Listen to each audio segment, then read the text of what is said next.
먼저 전반적인 시장 자체는 이제 전주 대비해서 크게 변동은 없는 모습들 보여주고 있습니다. 오히려 현금의 시그널 자체가 조금 더 좀 개선되는 쪽, 약간 좀 그런 형식으로 보이기 때문에 주식시장에 대한 리스크 자체는 크지 않는 부분들로 좀 나타나고 있습니다. 그러니까 마켓워치 쪽 계속적으로 말씀을 드리지만 현금을 얼마 정도 가져가야 되는 것들이 가장 적당한가라는 측면에서 놓고 봤을 경우에 마켓워치가 가르쳐주고 있는 현금의 포지션 같은 경우는 2.7%다. 그래서 전월 대비해서 한 6% 정도를 갖다가 더 감축시켜도 좋다라고 이야기를 하고 있습니다. 이 얘기는 역설적으로 다시 말씀을 드리면 지금 주식시장이 나쁘진 않는 그런 가운데 있다. 단기적으로 주가의 변동성은 여전히 세게 나타나고 있지만은 현재 전반적인 주식시장, 매크로 환경의 주식시장 자체는 그렇게 리스크를 갖다가 우리가 나타나는 장으로 이제 보여지지 않고 있다라고 좀 현재 데이터상으로 그렇게 보여주고 있고요. 주식의 전반적인 시그널 같은 경우는 전주 대비 큰 변동은 없습니다. 그러니까 주식 여전히 빨간 거 두 개의 어떤 그 상승의 여력이 좀 강하다. 그리고 지난번에 말씀을 드렸듯이 부동산은 그때 이제 금리의 어떤 추가적인 3.2에서 3.5까지 미국 재무채권이 올라가면서 3개짜리가 2개짜리로 여전히 부동산 쪽 안 좋다라고 했고 채권도 그때 3개에서 하나로 줄어들었는데 채권도 뭐 변동 없다 해서 금융시장 시그널 측면에서 봤을 경우에는 큰 변화는 없다. 그래서 뭐 특별하게 우리가 리스크하게 시장을 접근한다거나 아니면 우리가 여기서 리스크 테이킹 해가지고 우리가 빠져나간다든가 그러한 시장은 아니다라고 좀 보여주고 있고요. 그러한 가운데서 다만 조금 변화는 또 있습니다. 그러니까 그 변화 부분들이 제가 말씀을 드렸듯이 그때 산업 섹터별 시그널로 봤을 경우에는 어쨌든 한 방향으로 가면 굉장히 좋았다라고 했고 전주 같은 경우에는 안전자산보다는 좀 위험자산 쪽에서 약상 이쪽으로 좀 위험자산 쪽이 좀 올라가 있었고 성장주 올라가 있었고 그다음에 대형주보다는 중소형주가 좀 괜찮았고 그다음에 첨단산업이 괜찮았다. 그래서 전반적으로 약간 왼쪽에 치우져 이제 그러니까 위험자산 쪽을 갖다 테이킹을 하는 그러한 시장의 신호가 나타났는데 한 주 만에 또 변동이 나타났던 거죠. 그러니까 위험자산보다는 안전자산 쪽으로 가라. 그리고 또 이모징 쪽에 저번에 좋았었는데 이모징보다 선진국 쪽이 좀 시장이 좀 더 좋다. 그래서 시장 자체가 조금은 변동성이 여전히 지금 현재 세게 나타나고 있는 시장이 지금 최근에 어떤 시장의 어떤 단면을 다시 한번 보여주고 있다라고 좀 말씀을 드리겠습니다. 데이터 사이언스적인 측면에서 놓고 봤을 경우에는 우리가 고점과 저점을 찾는다는 게 굉장히 쉬운 그런 작업은 아닙니다. 다만 이제 우리가 고점과 저점을 잡을 때 여러 가지 어떤 그 상황을 가지고 고려하게 되는데 이제 펀더멘탈 측면으로 접근할 거냐 아니면 테크니컬 접근으로 접근할 거냐에 따라서 좀 다르게 되는데 펀더멘탈 접근 방법이라는 것들은 기업의 실적들을 가지고 과연 고점이 어디까지 갈 수 있고 저점이 어디까지 떨어지느냐 이제 이런 부분들을 우리가 알아보는 방법이고 테크니컬한 방법들은 여러 가지 어떤 기술적 지표들 우리가 이평선을 사용한다든가 아니면 이탈리아의 어떤 과학자들 뭐 피보나치 수열이라든가 우리가 알고 있는 뭐 엘리어트 파동 이론이라든가 뭐 이런 것들을 통해서 저점과 고점을 갖다가 우리가 얼추 이제 예상할 수 있는데 한번 보도록 하겠습니다. 그러니까 저점과 고점을 갖다가 코스피를 가지고 우리가 한번 비교해 보면은 여기서 보시면은 이제 바닥과 고점을 갖다 어떻게 우리가 찾아갈 것이냐 놓고 봤을 경우에는 펀더멘탈적인 측면이 아까 말씀드렸듯이 있다고 했고 테크니컬 측면이 있는데 먼저 펀더멘탈적인 측면으로 먼저 말씀을 드리도록 하겠습니다.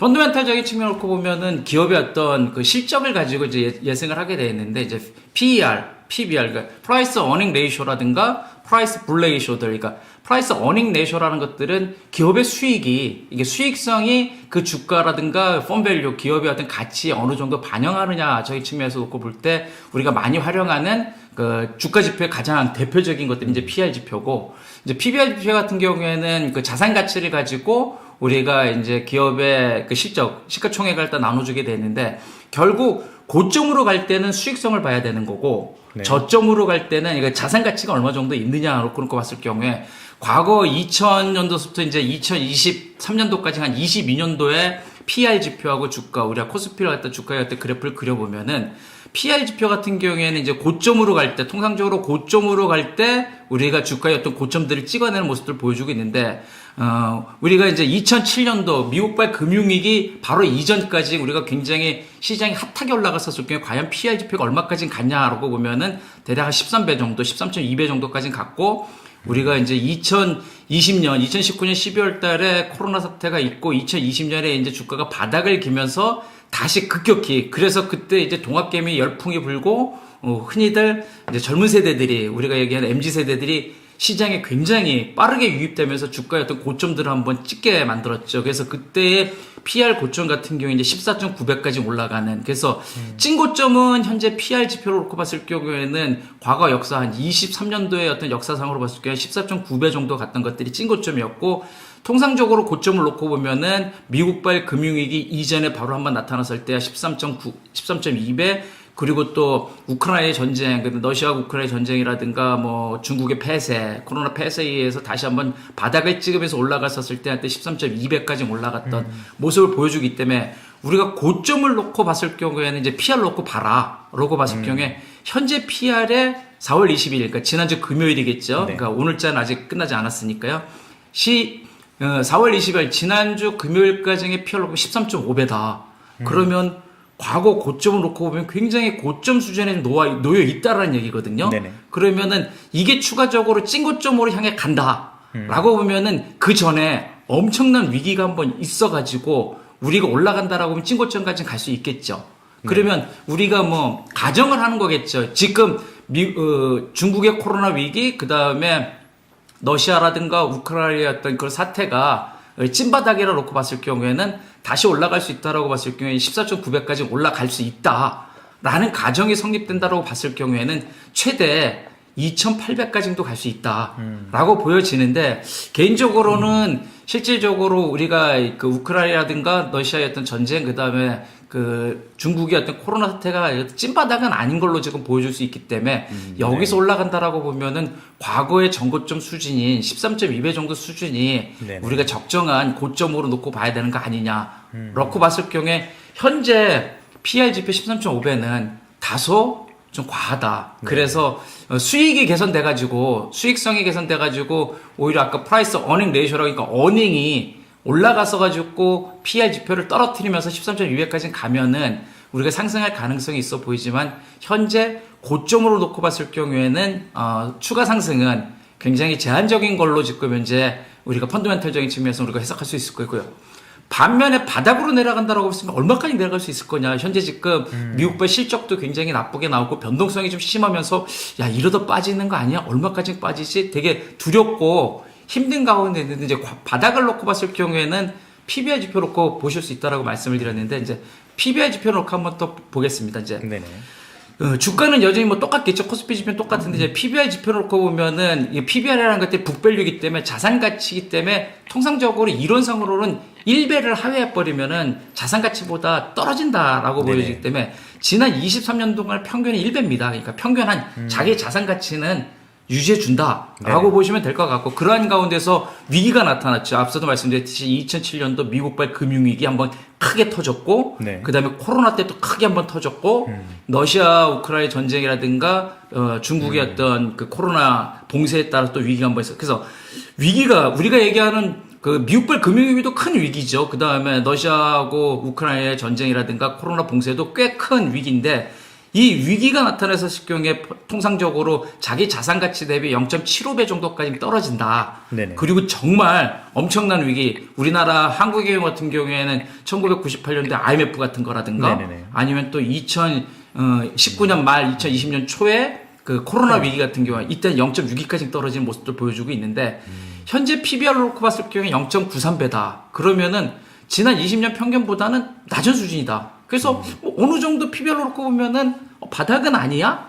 라고 생각할 수 있다. 그래서 추가적으로 자산 가치 기준으로 놓고 보면은 낮은 수준이기 때문에 하락하는 부분들도 좀 제한적일 수 있다라고 보여줄 수 있을 것 같고, 이 제한적인 가운데서 그러면 우리가 얼마까지 우리가 혹시나 굉장히 위기가 와서 많이 빠진다 놓고 보면, 통상적인 저점이 0.75까지 생각해 보면은 2,050 정도까지는 우리가 빠질 수 있다라고 보여주고 있고, 과거의 경우 봤을 경우에 이 바닥을 찍고 났다면 굉장히 빠른 상승을 갖다가 우리가 보여주고 있습니다. 이 빠른 상승이란 부분들은 영국 토템에도 그 리스크를 갖다가 용감한 자가 미인을 얻는다라고 했듯이, 이때 이게 PR 지표라든가 PBR 지표로 바닥을 나타나는 이 신호가 나타났을 경우에는 좀 강하게 우리가 네네. 들어와도 되는 거고, 또 오히려 또 과열의 양상으로 들어갔을 경우에는 일부 리스크 테이킹적인 측면에서 리스크를 갖다가 오프하는 측면에서는 일부 차익 실현하는 모습들도 우리가 기대해 볼 수 있을 것 같고요. 이제 이 부분은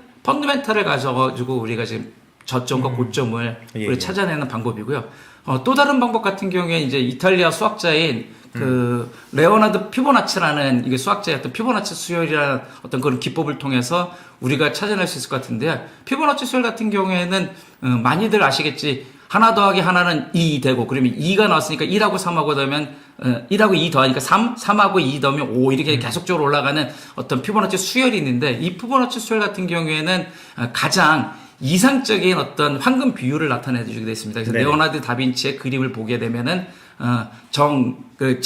그 사각형 내에서 그 굉장히 황금 비율이 있기 때문에 굉장히 아름다운 그림이 나와듯이 피보나치의 어떤 이 수열에 의해서 주가의 상승폭이라든가 하락폭을 갖다가 우리가 예상해 볼 수 있을 것 같은데, 뭐, 지지나 저항, 1차 지지, 2차 지지, 3차 지지, 뭐, 이렇게 저항선으로 보면은 대략 23%, 50%, 68%, 76%, 뭐, 이런 식으로 이제 올라가게 돼 있는데, 현재 지난 2020년 3월달 저점을 찍고 이제 우리가 고점으로 올라간 다음에 계속 빠지고 다시 이제 올라가는, 그래서 1차 하락하고 이제 2차 상승에서 올라갔다가 다시 이제 조정하는 모습들을 보여놓고 봤을 경우에는 코스피 지수 같은 경우에 피보나치 어떤 수요를 갖다 활용해 보면은 대략 한 2200대에서 2639 정도의 어떤 주가 수준대가 나타나게 되어 있습니다. 그래서 네네. 보시는 바와 같이 하락은 한 12% 정도 되고 상승은 한 4.5% 정도밖에 안 된다. 그래서 오히려 상승 쪽에 무게중심이 있는 게 아니라 조금은 하락 쪽에 무게중심이 있다라는 부분들도 또 피보나치 수요를 통해서도 우리가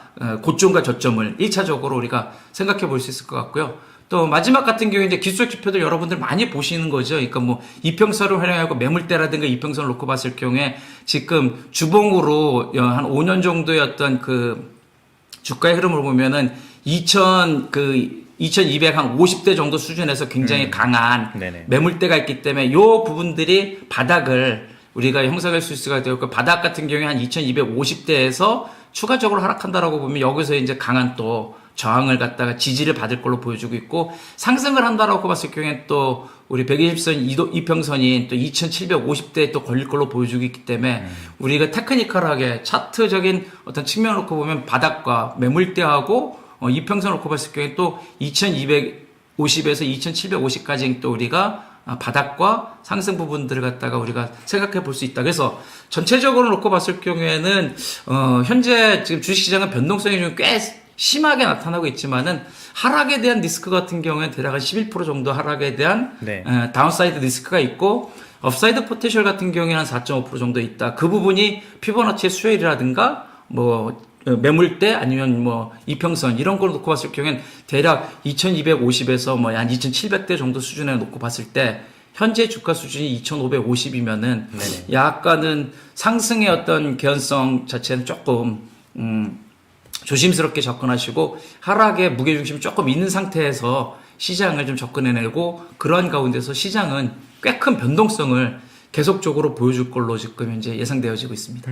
요런 것들이 다 우리 또 로봇어바이저에 나오는 어떤 그런 신호들, 현금 포지션이라든지 그런 것들도 굉장히 좀 연관 있게 다 이제 데이터적으로 나오는 거잖아요. 네, 근데 타겟에 들어가겠죠. 그런데 여기서는 이제 어쨌든 그 상승 여력은 좀 한 5% 정도대인데, 또 반면에 또 이제 하락폭은 한 10% 정도 이렇게 나와 있는 가운데 우리 또 AIC는 그렇게 또 현금 비중을 굉장히 좀 적게 들고 가고 있어서 이런 부분들에서는 또 이제 그 듣는 분들이 좀 이제 고민이실 것 같아요. 어떻게 그러면 이걸 장단을 또 어디에 맞춰야 되나, 이런 부분들, 그런 부분들을 그 괴리가 나는 것들은 또 어떤 이유가 있는지 혹시 좀 여쭤봐도 될까요? 현재 말씀을 드렸듯이 주식 시장에 대한 리스크가 그렇게 크지 않다. 그러니까 예를 들면 환율이라든가 변동성이라든가 빅스 지수겠죠. 그 다음에 네네. 환율적인 측면에서 1330, 1350, 뭐 1200대 후반에서 지금 1350 정도 수준에서 계속적으로 거기서 이제 박스권 등락들을 보여주고 있고, 채권 금리 같은 경우에도 물론 4%대에서 3.2%까지 떨어지고 3.5%까지 올라갔지만은 네네. 추가적으로 채권 금리도 올라가기 어렵고 또 추가적으로 빠지기도 좀 어려운 상태에 놓여 있고, 그래서 말씀드렸듯이 시장은 위로는 5% 열려 있고 밑으로는 10% 열려 있지만 그 가운데서 큰 지수는 그렇게 움직이지만은 종목들은 또 그 안에서 굉장히 빠른 네네. 순환매가 지금 일어나고 있거든요. 그쵸. 그 빠른 순환매가 또 어떻게 나타나는지 한번 보도록 하겠습니다. 예. 지난주 같은 경우에는 시장이 전체적으로 지금 나스닥이 시장을 갖다가 주도한다라고 좀 말씀을 드렸고, 미국 시장 그리고 미국 시장이 좀 계속적으로 주도하고 한국 시장이 특히 발굴의 어떤 수익률을 보여줬던 코스닥 시장들이 지난주에 굉장히 좋게 나타났는데 불과 한 주 사이 만에 조금은 다른 양상들을 보여주고 있죠. 미국 그 S&P 500도 마이너스, 다우도 마이너스, 그 나스닥 같은 경우에도 마이너스. 특히 한국 시장의 어떤 마이너스 폭이 굉장히 컸다. 그러니까 코덱스 150 같은 경우에 이제 코스닥 150 종목들 갖다 시가총액 150 종목들 갖다 가지고 만든 종목들이 한 5.5% 정도 마이너스 나타났다. 이 부분 자체는 2차 전지의 어떤 하락 부분들이 굉장히 강하게 작용됐다라고 좀 볼 수 있을 것 같고요. 반면에 지난주는 이렇게 굉장히 큰 폭의 낙폭을 보였다고 치면은 지난 한 달 동안 놓고 보면은 코스닥 시장이라든가 뭐 네버리지 뭐 이런 것들이 굉장히 큰 폭의 어떤 그 시장들을 보여주고 있다. 그래서 1주 만에 시장은 굉장히 빠르게 지금 이제 움직여지는 모습들을 볼 수 있을 것 같고요.